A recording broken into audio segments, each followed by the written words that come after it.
Itu udah ter-record berarti kan? Udah. Udah ada tandanya. Oke, Nah, udah. Ya.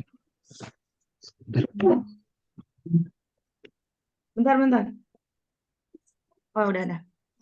Oke, mulai ya. 1, 2, 3.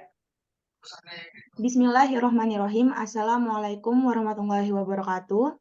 Kami dari kelompok 9, mata kuliah anatomi dan fisiologi manusia akan mempresentasikan hasil kerja kelompok kami.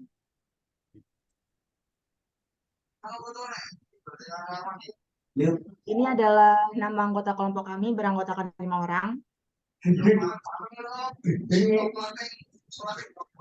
Lokasi dan fungsi hormon laki-laki. Hormon testosteron diproduksi di testis. Testosteron merangsang turunnya testis sebelum lahir, mengatur produksi sperma, dan merangsang perkembangan dan pemeliharaan kelenjar pineal seperti karakteristik seks sekunder pria, seperti pertumbuhan janggut dan pendalaman suara.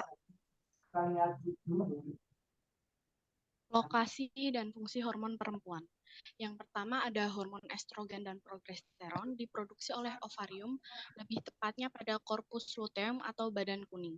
Kedua hormon ini mempunyai fungsi yaitu bersama dengan hormon gonadotropik hipofisis anterior mengatur siklus reproduksi wanita, mempertahankan kehamilan, menyiapkan kelenjar susu untuk laktasi, dan mendorong perkembangan dan pemeliharaan ciri-ciri seks sekunder wanita. Proses produksi hormon estrogen dan progesteron yaitu dimulai dari gonadotropin releasing hormone atau GnRH yang disekresikan oleh hipotalamus mengontrol siklus ovarium dan uterus.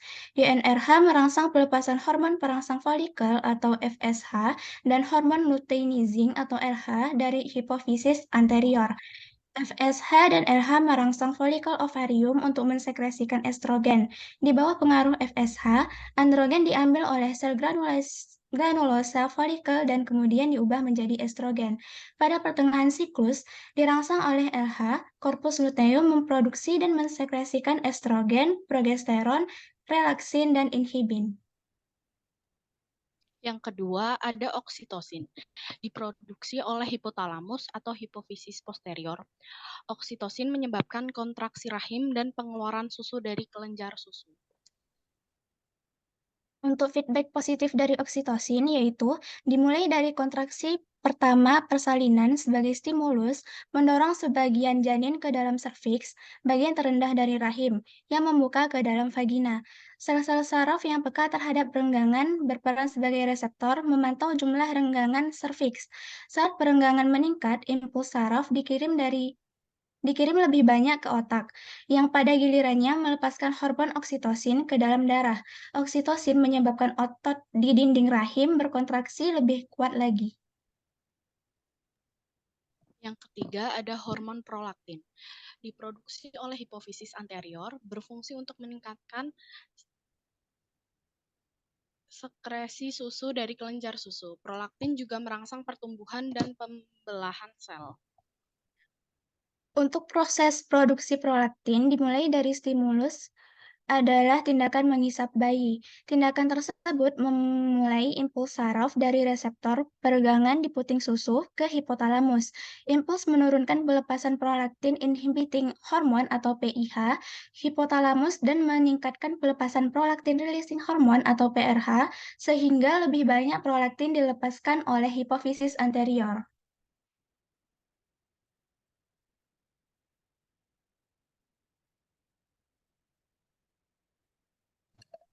Selanjutnya, di sini saya akan menjelaskan tentang lokasi dan fungsi hormon pinealis. Jadi, kelenjar pineal itu tuh berbentuk pin 6 alpinecon adalah kelenjar endokrin kecil yang melekat pada atap ventrikel ketiga otak di garis tengah. Kemudian untuk fungsinya, kelenjar pineal mengeluarkan melatonin, yaitu hormon amino yang berasal dari serotonin. Melatonin ini tampaknya berkontribusi pada pengaturan jam biologis tubuh yang dikendalikan oleh nukleus suprakiasmatik hipotalamus. Dengan tingkat melatonin rendah yang dikeluarkan pada siang hari dan tingkat yang jauh lebih tinggi disekresikan pada malam hari. Dan karena lebih banyak melatonin yang dibebaskan selama kegelapan daripada saat terang, hormon ini diduga menyebabkan kantuk. cara kerjanya, dia menanggapi input visual dari mata atau retina. Nukleus suprakiasmatik merangsang neuron prosganglionik simpatik dari ganglion cervix superior yang pada gilirannya merangsang pinkalosit kelenjar pineal untuk mengeluarkan melatonin dalam pola ritmis. Dengan tingkat melatonin rendah yang dikeluarkan pada siang hari dan tingkat yang jauh lebih tinggi disekresikan pada malam hari. Selama tidur, tingkat plasma melatonin meningkat 10 kali lipat dan kemudian menurun ke tingkat yang rendah lagi sebelum bangun. Dosis kecil melatonin yang diberikan secara oral dapat menyebabkan tidur dan mengatur ulang ritme harian.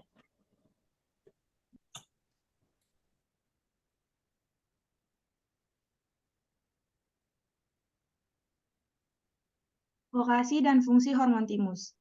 Hormon timus sendiri terletak di belakang tulang dada di antara paru-paru. Kelenjar timus merupakan organ yang berperan dalam sistem imun dalam tubuh. Timus berkaitan dengan keberadaan limfosit yang merupakan salah satu jenis sel darah putih yang berperan dalam perlawanan tubuh terhadap adanya infeksi. Kelenjar timus berperan dalam sistem pertahanan tubuh dengan menghasilkan hormon timosin, thymic humoral factor, thymic factor, dan thymopoietin. Nah, setelah kita lahir, ukuran timus sangat kecil, beratnya kira-kira 10 gram. Ukurannya bertambah setelah masa remaja antara 30-40 gram dan setelah dewasa akan mengerut. Perkembangan timus bervariasi sesuai dengan umur seseorang. Perkembangannya mencapai maksimum pada masa pubertas, kemudian berangsur menyusut. Hal ini disebabkan adanya pengaruh hambatan hormon steroid, gonad, dan adrenal. Juga pengaruh ini dipakai sebagai parameter untuk kortikosteroid.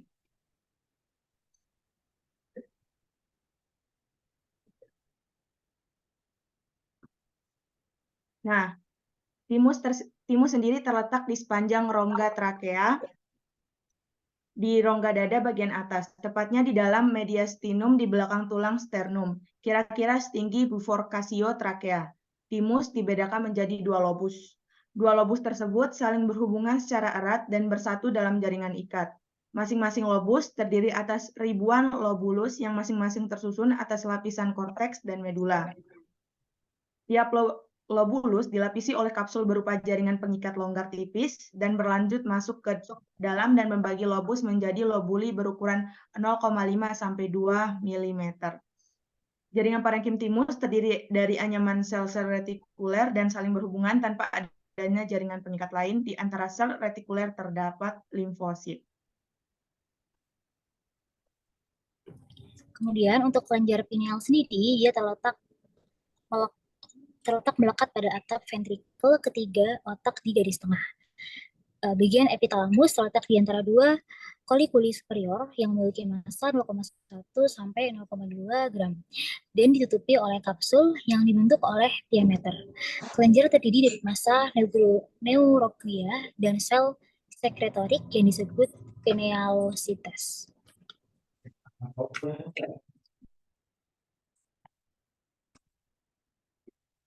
Laki-laki mempunyai sepasang testis yang terdapat dalam skrotum atau gonad jantan berbentuk memanjang dan menggantung pada bagian atas rongga tubuh dengan perantara mesorkium. Pada Chondrichthyes, testis yang satu lebih besar dari testis yang lain. Testis tersusun dari folikel-folikel tempat spermatozoa berkembang. Ukuran gonad dapat mencapai 12% atau lebih dari bobot tubuhnya. Kebanyakan testis berwarna dan halus pada Chicorrhea, testisnya tegak. Testis mempunyai dua fungsi, yaitu sebagai organ endokrin dan organ reproduksi, menghasilkan hormon testosteron dan estradiol di bawah pengaruh LH. Testosteron diperlukan untuk mempertahankan spermatogenesis, sedangkan FSH diperlukan untuk memulai dan mempertahankan spermatogenesis. Estrogen mempunyai efek menurunkan konsentrasi testosteron melalui umpan balik negatif terhadap FSH. Sementara kadar testosteron dan estradiol menjadi umpan balik negatif terhadap LH. Fungsi testis sebagai organ reproduksi berlangsung di tubulus semiferus. Efek testosteron pada fetus merangsang diferenisasi dan perkembangan arah pria. Jadi di sini ada gambar rahim. Ovarium terletak pada sisi kanan dan sisi kiri rahim. Ovarium ditahan oleh beberapa otot dan ligamen pada panggul. Ovarium adalah gonad betina. Pada wanita, ovarium biasanya menghasilkan hormon reproduksi wanita, progesteron, dan estrogen. Mereka juga menghasilkan telur, yang penting untuk reproduksi. Untuk mengatur ovulasi, yang mengontrol pelepasan telur untuk pembuahan. Ovarium bertanggung jawab untuk mengendalikan kesuburan dan siklus produksi. Hormon reproduksi wanita juga biasanya mempengaruhi perkembangan karakteristik generatif perempuan dan organ intim lainnya.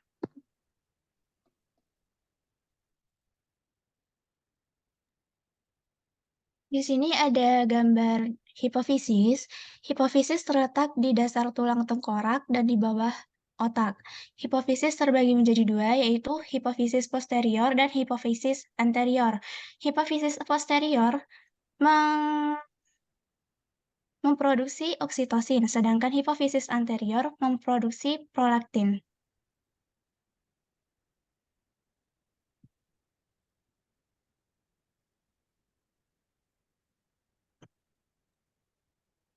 Sekian presentasi dari kelompok kami. Jika ada kurang lebihnya mohon dimaafkan. Wassalamualaikum warahmatullahi wabarakatuh.